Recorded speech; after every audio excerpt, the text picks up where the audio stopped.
Yung impeachment will be an issue among the voters. Kaya yung mga kababayan natin, yung mga bumoto halimbawa kay Vice President Sara Duterte, 32 million po yan. Yan ang mandato ng ating Vice President.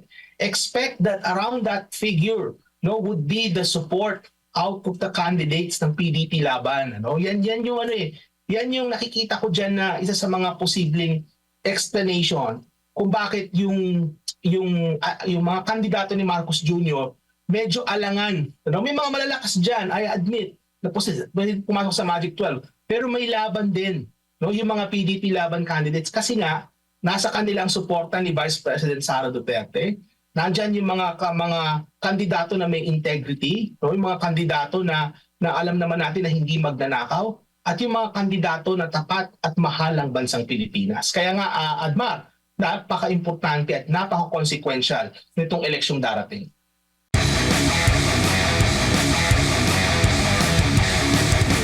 Doc, sa mga panahon ngayon, ano bang assessment mo sa ating FDI? Tumaas ba? Marami ba ang nagka-interes mamuhunan sa Pilipinas? Ano ang naririnig mong komento ng iba't ibang world leaders tungkol po sa pamamahala dito sa bansa? Alam mo, MJ, yung tanong mo is multi-layered, so himayin natin isa-isa. In terms of investments, ang nakikita ko sa takbo ng mga datos is that medyo nagiging matumal ang pagpasok ng investment sa Pilipinas. And maraming posibleng explanation ito. Pero bibigyan ko muna kayo ng konteksto. Halimbawa, for the year 2024, ang total na pumasok na FDI sa ating bansa, ito ay partial pa lang yung aking datos nito from January to October of last year, ay nasa $7.7 billion yung FDI na pumasok sa bansa. Kung ikukumpara nyo ito sa FDI halimbawa na pumasok sa Vietnam, for the same period po ito ang pumasok po sa kanilang FDI is 25.3 billion. Kumbaga mahigit doble, if not triple ng FDI natin ang pumasok sa Vietnam. So anong ibig sabihin nito? Ibig sabihin is bagamat may mga pumapasok pa rin naman ng mga foreign direct investment sa Pilipinas, pero makikita natin kumpara sa ating mga kapitbahay ay medyo matumal yung pagpasok ng mga FDI na ito. Well, maraming mga posibleng explanations dyan, MJ. Ang palagi ko nga nababanggit na explanations dyan is meron tayong internal and external factors. So an example of external factor would be kung ano yung nangyayari sa global economy. Halimbawa, yung pagkakahalal kay Donald Trump, yung mga nangyayaring geopolitical tension sa iba't ibang panig ng mundo, yung galaw ng presyo ng produktong petrolyo sa pandaigdigang pamilihan. These are examples of external factors. And of course, meron din yung internal or domestic factors, MJ.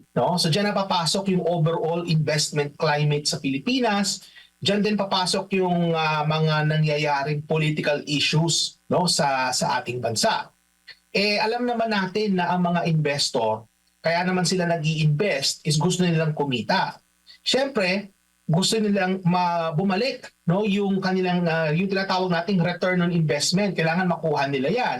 At yung return of investment na yan, apektuhan yan ng maraming mga bagay-bagay sa domestic economy and domestic politics. Itong nakikita natin ngayon, MJ, na mga kaganapan sa issue ng politika sa Pilipinas. Halimbawa, itong impeachment kay Vice President Sara Duterte, yung issue tungkol sa 2025 budget, at yung mga issue ng katiwalian, yung mataas na presyo ng bigas pa rin. Kumbaga pag sinomatotal mo yan, nakakaapekto po ito sa investor sentiment. Kaya it's no surprise na medyo nagiging matumal yung pagpasok ng FDI sa ating bansa kumpara sa mga ibang bansa na kagaya ng Vietnam, MJ. Tsaka, Doc, ang hirap niyan kasi pag less ang foreign capital, less din yung ability natin, papunduhan yung mga malalaking proyekto. Ang dami pa naman, Doc, na nahinto ng mga big ticket projects. Of course, napakalaking ambag ng FDI sa ating ekonomiya, no. So one is to fill gaps in terms of capital sa pagpapatayo ng mga infrastruktura kagaya ng nabanggit mo MJ, no. In fact, marami ng project ang na-defund and many of these projects rely on foreign direct investment. And many of these projects are actually in Mindanao, no?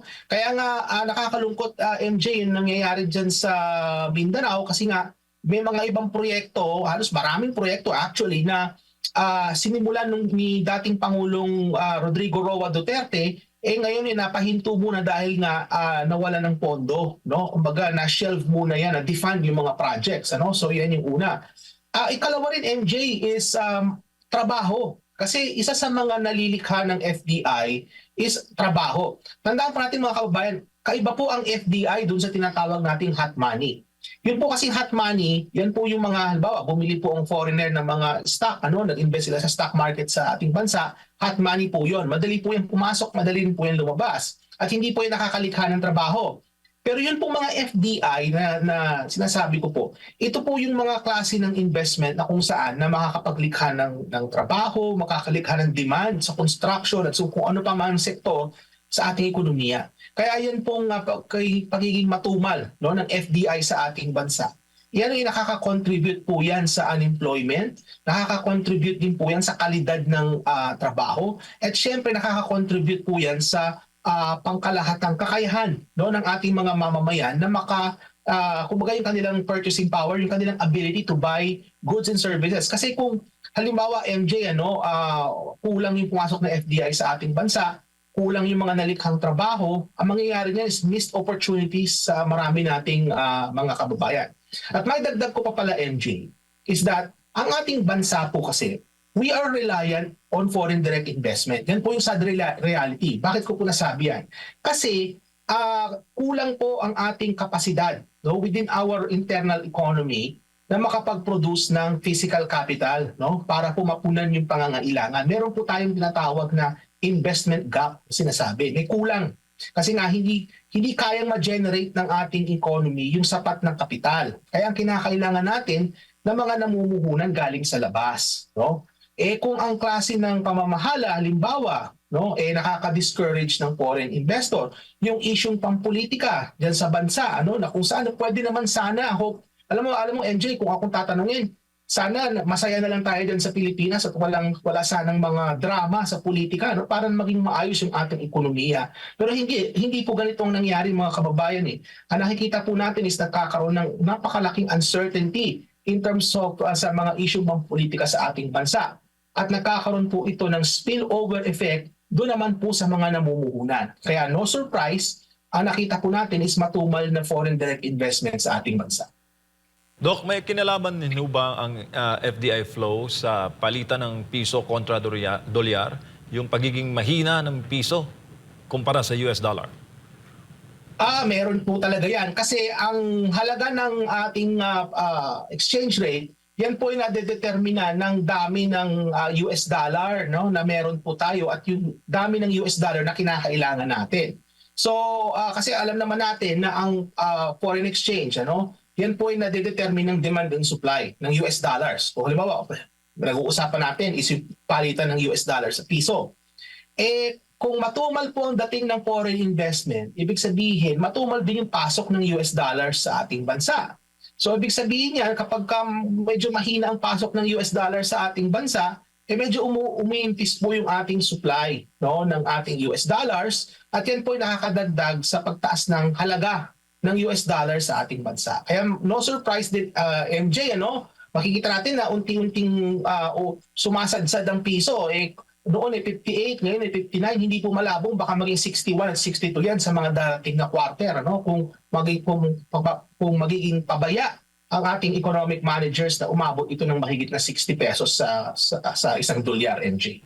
Sa isang news report kasi, Doc, ang Pilipinas pala ay nakapagtala ng 39% drop sa foreign investment score in 2024.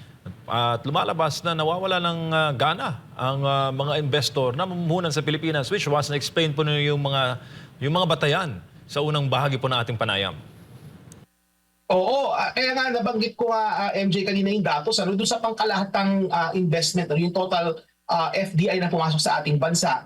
Yung sa Vietnam MJ three times, no, mahigit three times yung laki ng FDI na pumasok sa kanila kaysa yung pumasok sa ating bansa, no? Considering na ang Vietnam at ang Pilipinas ay subject to the same set of headwinds. Ibig sabihin, yung external factors pareho po exposed ang Pilipinas at Vietnam. Kung po nasabing parehong exposed, unang-una, makikita po natin na magkapit-bahay po ang Pilipinas at Vietnam. Magkalapit sa China, so same issues surrounding the region externally. So kumbaga ang Vietnam at ang Pilipinas, pareho po yung kanilang mga kinahaharap na mga isyung panlabas, no, na nakakaapekto sa investor sentiment. Kung pareho naman po pala ang exposure ng Vietnam at ng Pilipinas sa mga isyung panlabas, bakit ang Vietnam mas malaking investment ang pasok sa kanila? Walang sagot po dyan mga kababayan is yung kanilang domestic economy mas maganda kaysa sa domestic economy natin in terms of attracting investments. So ano po bang meron ng Vietnam na wala tayo? Kung titingnan ninyo halimbawa mga kababayan, sa kaso po ng Vietnam, meron silang tinatawag na political stability. Stable po ang politika sa Vietnam. At napakalaking factor po niyan sa mga namumuhunan.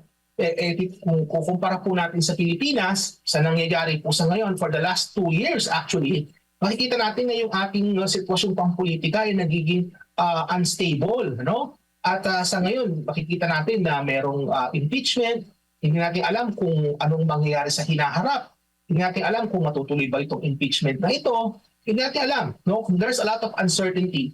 And these uncertainties, mga kababayan, this feeds on investor sentiment. At kaya po makikita natin na yung mga investor nag-aalangang mamuhunan sa atin kasi hindi nila alam kung anong mangyayari sa sitwasyon pang-politika sa ating bansa. Tandaan po natin mga kababayan na ang sitwasyon pang-politika ay hindi po ito limited sa politika lang. Nagkakaroon po ito ng spillover effect sa iba pang mga sektor, no? Kagaya halimbawa sa ekonomiya. Kung ano man yung nangyayari sa sitwasyon sa politika sa ating bansa, it affects us economically as well. Ano? Kaya nga, inaasahan natin, MJ, na hanggat uncertain pa rin yung issue pang politika sa ating bansa, tuloy-tuloy pong makakaroon po ito ng epekto sa halimbawa sa foreign direct investment at sa overall na trajectory ng ating ekonomiya. Maidagdag ko pa pala, MJ, kung titingnan po ninyo, for many quarters na, hindi na nakakamit ng gobyerno yung kanilang growth target. If you see the GDP growth natin for last year, it was below the target set by the government. So that is a manifestation na kung saan nakikita natin na yung sitwasyon pang-politika sa ating bansa nakaka-apekto rin sa ating ekonomiya, hindi lang sa foreign direct investment, but the ability of our economy to achieve the targets na sinet mismo ng gobyerno, NJ. Doc, magandang umaga. Si Admar po ito. Meron pang 3 taon ang kasalukuyang administrasyon po. Sapat pa ba itong panahon na ito para makabawi kung meron mang mga pagbabago sa kanyang mga polisiya pagdating po sa ekonomiya and sa ano na rin po, no? Panglabas na mga polisiya? Sa palagay ko hindi. Kumbaga, para ma-recover natin yung opportunity loss na experience natin for the past 3 years, kulang yung tong 3 taon ni Marcos Jr. para ma-recover yon. So kumbaga titingnan mo Admar, for the last year hindi natin na-miss hindi natin na-reach yung growth target. And the year before that, hirap tayong ma-reach yung mga growth targets natin. Another manifestation, Admar, tingnan mo yung ating turismo hanggang ngayon, hindi natin na-achieve yung levels of tourist arrivals that we've had before nung pandemic, nung panahon pa ni PRRD. We are not able to achieve the same levels of tourist arrivals. So that is an example. Another one is what I've been saying for a bit now, which is yung foreign direct investments. So sumahin mo ito, Admar, in terms of trying to recoup yung nawala, makulang yung 3 taon para maibalik tayo dun sa trajectory na ito.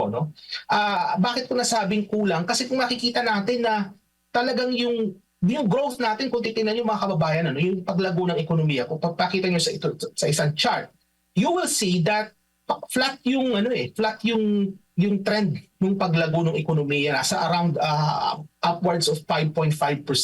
Makikita nyo na flat siya. Dapat yan mga kababayan, yung trajectory ng growth ng ating ekonomiya paakyat, hindi flat. Kung ikukumpara mo ito, Admar, sa kaso halimbawa ng China noong early 2000s, yung kanilang growth trajectory pataas mga kababayan, hindi kagaya sa kaso natin na flat. So anong ibig sabihin nito?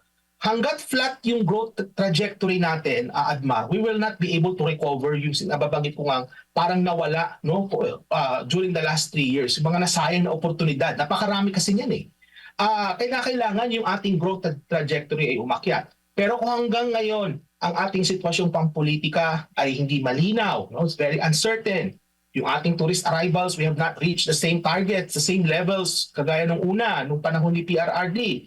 Yung ating foreign direct investment ay matumal, no?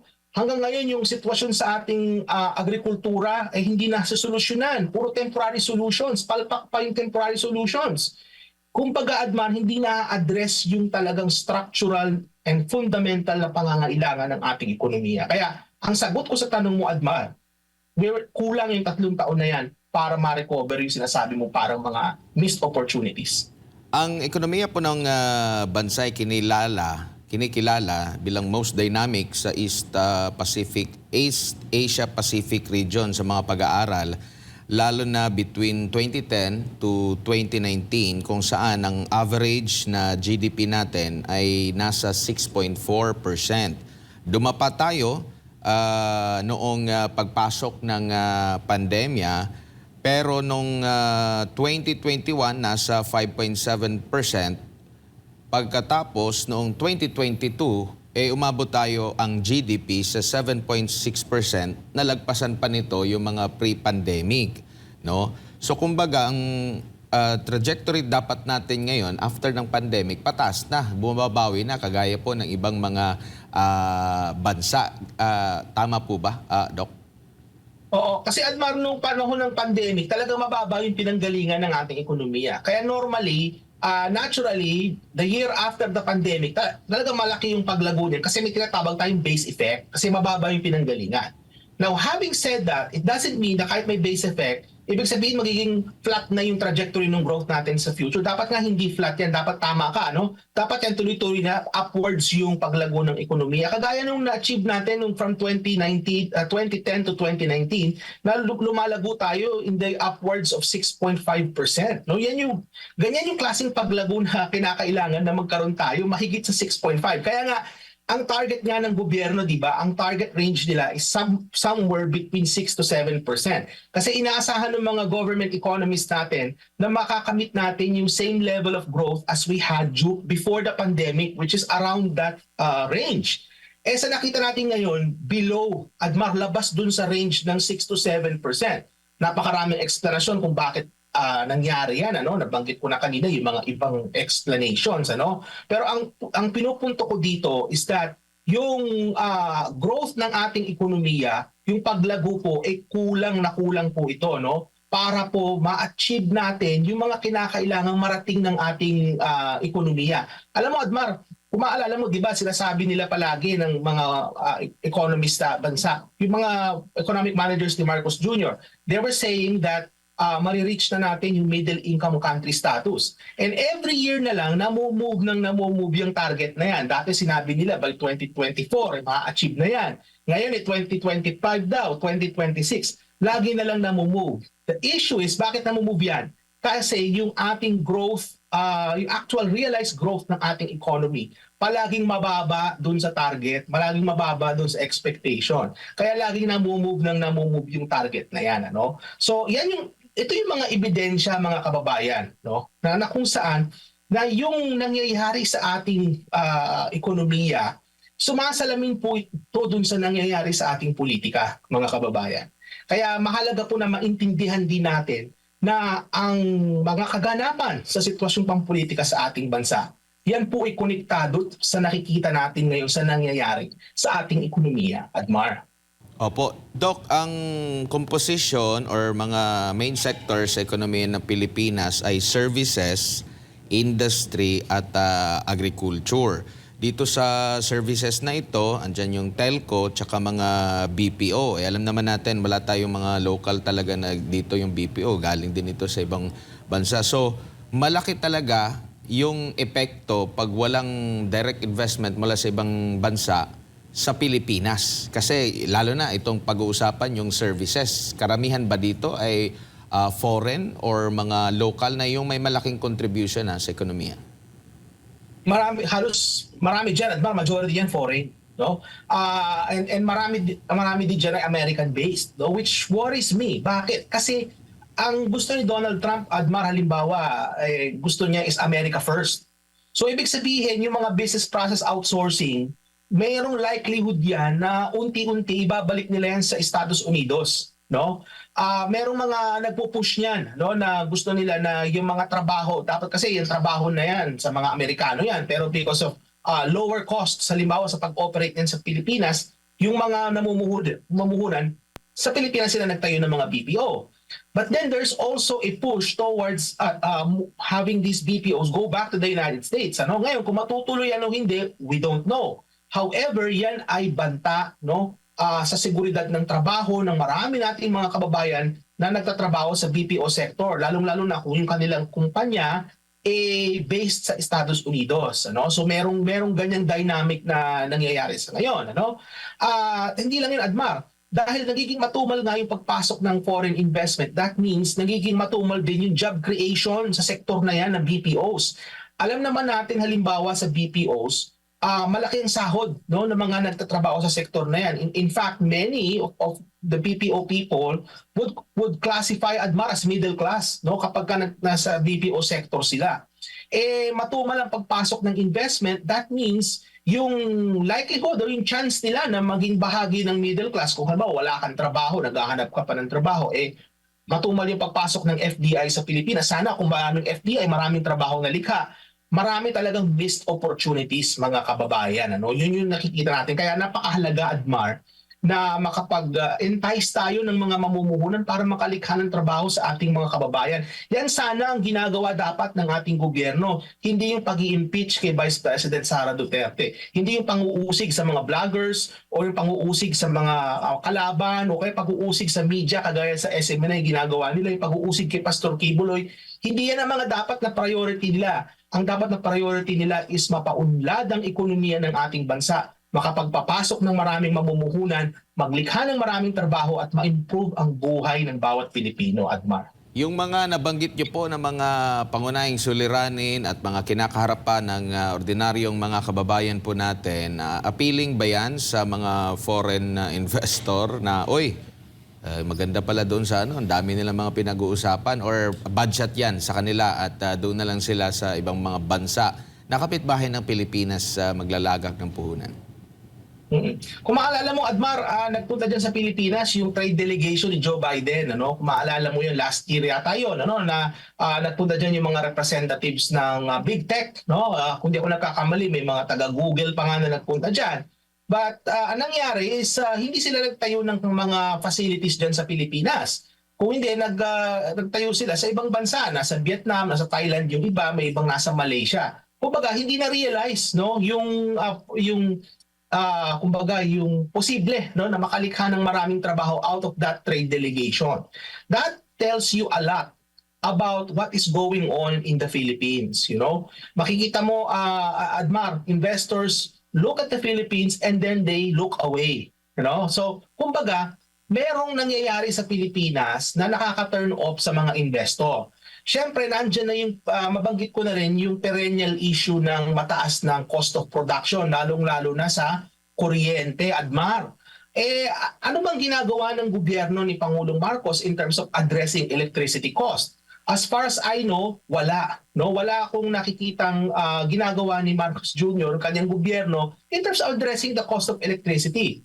Nandyan yung issue ng Maharlika Investment Fund, Admar, na kung saan na nag-invest ang Maharlika Investment Fund sa NGCP. And they're trying to spin this as a way to say na posibleng maibaba ang cost ng kuryente because of the Maharlika Fund. Pero alam naman natin that the NGCP, in terms of electricity bill, kung titingnan niyo po yung electricity bill ninyo, yung transmission is only 5% of your electric bill. The huge bulk of your electric bill comes from generating cost. So kumbaga yung Maharlika Investment Fund, ginamit nila yan to invest doon sa transmission, no, na kung saan siguradong kikita yung Maharlika Fund kasi ang laki ng kita ng NGCP. But in terms of that translating to lower electricity bills, I don't think so. Hindi yan magli-lead sa mas mababang electricity bill para sa ating mga kababayan. So, alam naman natin na ang investor gusto nila kumita sila. Gusto nila na mababa yung cost of production. May ginagawa ba ang gobyerno ni Marcos Jr. to lower the cost of electricity, which is cost of production? Hindi eh. Miss target, Admar, ano? So, yan yung isa sa mga example na nakikita ko na well, electricity is one, there's the political situation on the other. Pag samasamahin mo yan, Admar, nakita naman natin na yung mga investors are shying away from the Philippines. So, kailangan talaga tutukan yan ng mabuti ng gobyerno. No? Kailangan they have to go back and rewrite their strategy para makapag-attract po tayo ng mas maraming namumuhunan sa ating bansa. Opo, at speaking of puhunan pa rin, di ba kamakailan yung sa taga Maharlika Investment Corporation, sinabi nila na wala pa, no? Magtatatlong taon na ang Marcos administration at kailan lang ba itong Maharlika Investment Fund 2023, no? Na ngayon kini-question na sa Korte Suprema, wala din sila, inamin nila na wala pang naglagak ng puhunan doon sa investment corporation na yon. Ngayon, tatalakayin pa. So the more na magiging kumbaga bad shot sa mata ng mga investor ito po, Doc. So saan na tayo huhugot ngayon para pagtabon doon sa mga nawala dahil nga nawalan sila ng gana na mamuhunan sa Pilipinas? Alam mo, Admar, maidagdag ko lang sa issue ng mga sovereign fund. Ano? Kasi pinag-aaralan ko rin yan sa ngayon, yung mga sovereign wealth fund na yan. Nakita ko yung isang sovereign wealth fund sa Estados Unidos, sa Alabama, no? Na kung saan itinatag ito noong 1985, and ang nangyari sa fund na ito is kumita siya, and then yung kita ng fund ginagamit to fund construction projects sa state ng Alabama sa US. Ano? So, kumbaga ganun sana dapat yung naging kinahinatnan ng Maharlika Fund. No? Na kung saan i-invest nila ito sa isang pool na kung saan nakikita itong fund, and yung kikitain niya every year, ibabalik yon sa gobyerno to fund yung mga construction projects. Ang nangyari, hindi ganon. Ang nangyari is inilagak nila yung fund sa NGCP. Okay? So yung NGCP naman, established na yan. Di ba? Kumikita na yan ng malaki. Bakit ka pa maglalagay doon ng investment? Kumikita na ng malaki yun. Ano? So ang goal talaga nila dyan, Admar, is pakitain yung fund. The question becomes, yung kita ba ng fund na yon, would it revert back to the government to fund construction projects, or mapupunta lang yon as kickback? No? Mapupunta ba yon as added income ng mga namumuno sa fund? Tatanong lang po ako, no? Kumbaga, is there a provision in the Maharlika Fund na kung saan na yung kita ng fund that would go as bonuses dun sa mga leaders, dun sa mga namumuno sa fund? Kasi if that's the case, talagang napakaganda nga naman kung ikaw ang namumuno sa Maharlika Fund, because meron ka pang sahod and then meron ka pang bonus. At kapag ka kumikita yung fund itself, mas malaki yung kikitain ng mga namumuno sa fund. So, kumbaga, kung ang goal talaga nila dyan is pakitain yung fund para makinabang yung taong bayan, I think hindi nila yun dapat i-invest sa NGCP. No? Pero sa palagay ko, kung ang goal nila is para sila ang kumita, I think, para kumita yung fund, and of course, yung mga namumuno, because possibly baka meron niyang commissions or meron niyang bonuses, then maganda yun for them. Ano? But sabi ko nga, ang goal po talaga ng Maharlika Fund is to help economic development sa ating bansa. No? Hindi para ma-develop yung economy ng mga select na mga tao, but instead to develop the economy of the country. No? Sa akto nga, Admar, alam mo, I would characterize the Maharlika Fund as an example of another missed opportunity. No? Napakaraming missed opportunity sa gobyerno ni Marcos Jr. Adman. So totoo lang. At itong ang Maharlika Fund is an example of that, no? Na kung saan marami sanang pwedeng pag-investan. And besides, habang pinag-uusapan din natin itong Maharlika Fund, nasaan na ang report, no, ng Maharlika Fund ano yan sila they are accountable no sa mga congressman at mga senador. Meron na bang komite ang House of Representatives at ang Senado para i-oversee ang operation ng Maharlika Fund? Nasaan po ang report no ng oversight na ito? Itong mga congressman po natin at senador, they're busy in terms of the impeachment. Pero meron po kayong mga dapat pang gawin, mga mahal nating senators and congressmen, with due respect po, ano? Kagaya halimbawa po ng overseeing or oversight ng Maharlika Investment Fund. Tinatanong po ng marami nating mga kababayan kung ano po ang nangyari sa pondo, ano na po ba ang nangyari sa pera ng taong bayan dyan sa Maharlika Fund na yan, ano? At Admar, may dagdag ko rin na itong sa mga darating na araw, merong pagdinig ang Korte Suprema ukol sa constitutionality ng Maharlika Fund. Maganda dapat antabayanan natin yung oral arguments na yan as to the constitutionality ng Maharlika Investment Fund. Didinigin na yan in the next few days, I believe, ng ating Korte Suprema.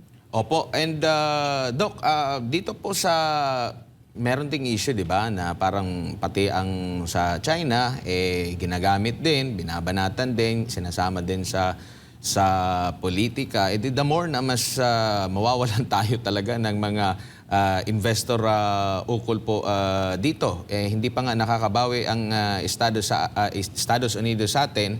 Nagbago na ang administrasyon doon.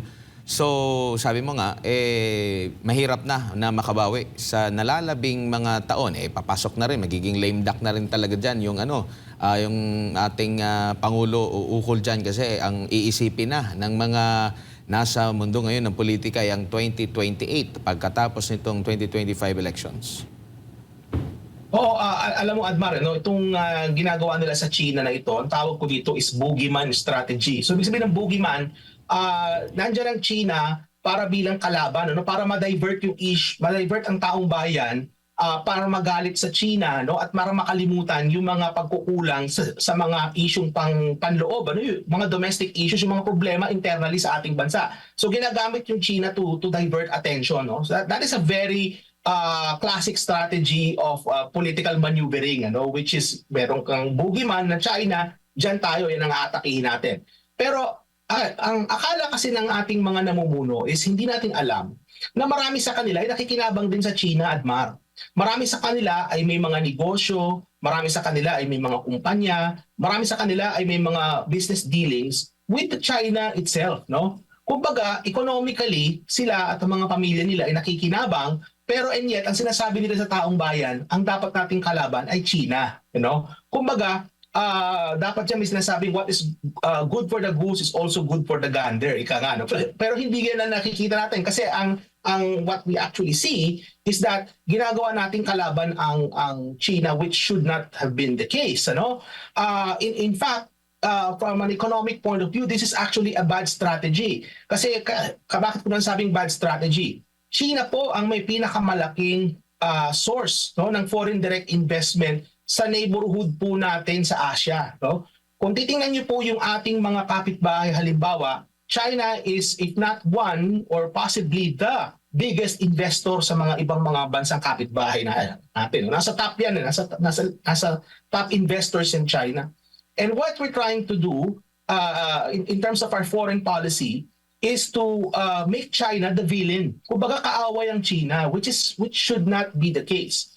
And again, Admar, this is another missed opportunity. Bakit? Kasi yung ating foreign policy, hindi siya akma or consistent sa ating economic development policy. It's like, you know, yung mga economists natin sa NEDA at yung mga foreign policy experts natin sa DFA, it's like they don't talk to each other because the foreign policy that we have right now is totally inconsistent with our economic policy. So makikita natin na yung ating investment is declining, no? And it's not comparable to our neighbors. And if we do an introspection, you will see that the Chinese are actually investing more in our neighbors than in the Philippines. And yet our foreign policy, we're pivoting towards the United States, and we're not getting much from the United States. Are we getting the same levels of investments as what we had received when China was investing in our country? So makikita natin mga kababayan na hindi tugma yung ating foreign policy at yung ating economic development policy. And nung panahon ni FPRRD, he tried to make these two consistent. No? In fact, nung panahon ni FPRRD, anong kanyang foreign policy? Independent. Anong sinabi ng Constitution? Independent foreign policy. So President Duterte was just doing what the Constitution wanted us to do. Hindi ba? Friends to all, enemies to none. Dinadiversify ni FPRRD yung ating sources of foreign direct investment. Diniversify niya yung ating economic relations sa mga ibang bansa para ma-achieve yung tinatawag nating economic development. That was a classic example of how foreign policy can be made to be consistent, and aligned with our long-term economic development policy.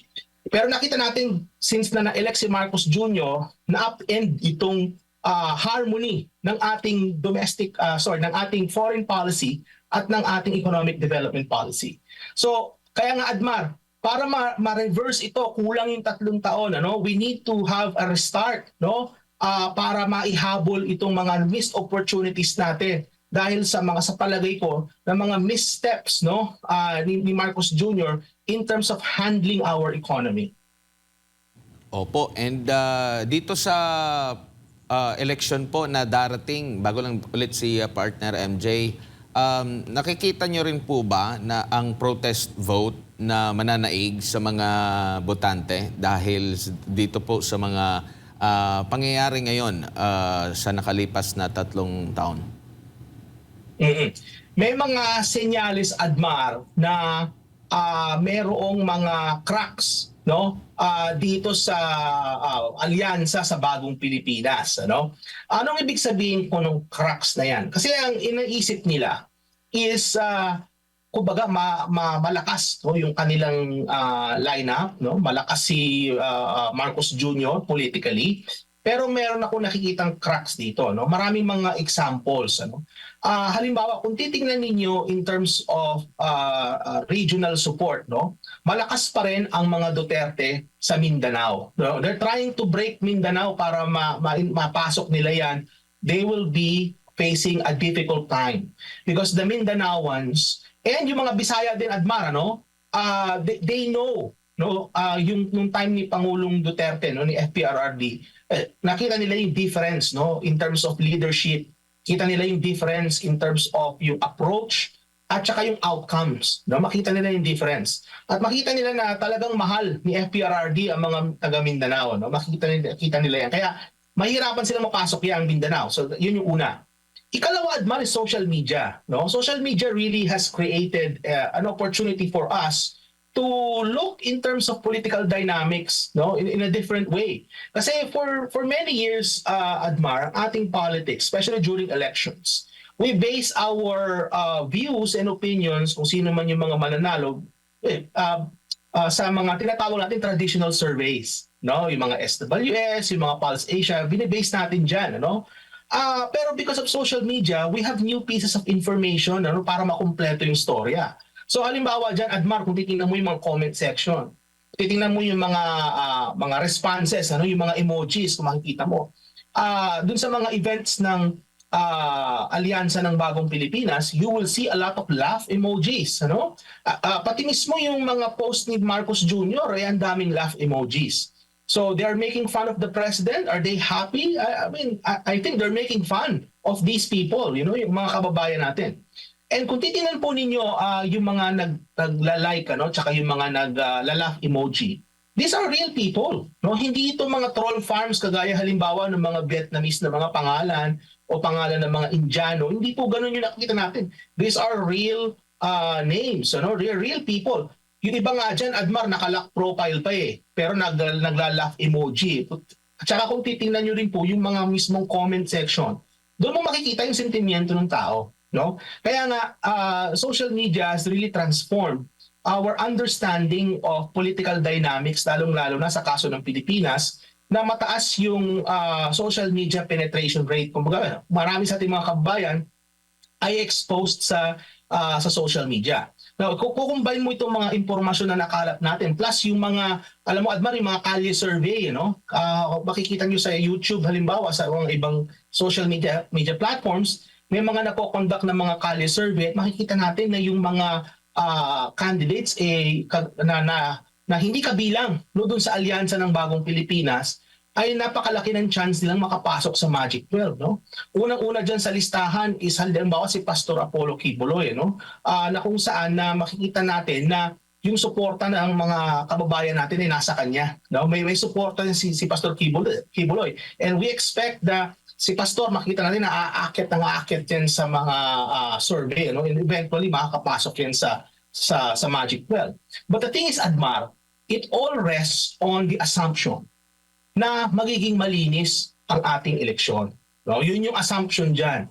Alam naman natin na kada election cycle sa ating bansa, laging may pagdududa sa resulta. No? Kaya nga, I would like to stress mga kababayan na itong eleksyon na darating, no? This will be a very consequential election, Adma. No?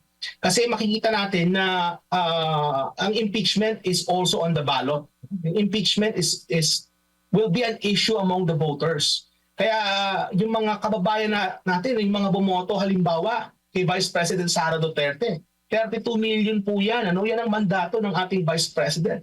Expect that around that figure would be the support out of the candidates ng PDP laban. Ano? Yan yung yan yung nakikita ko diyan na isa sa mga posibleng explanation kung bakit yung mga kandidato ni Marcos Jr.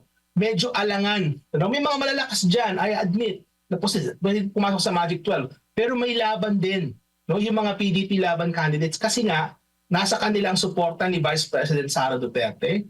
Nandiyan yung mga kandidato na may integrity, no, yung mga kandidato na alam naman natin na hindi magnanakaw, at yung mga kandidato na tapat at mahal ng bansang Pilipinas. Kaya nga, Admar, napaka-importante at napaka-consequential nitong eleksyong darating.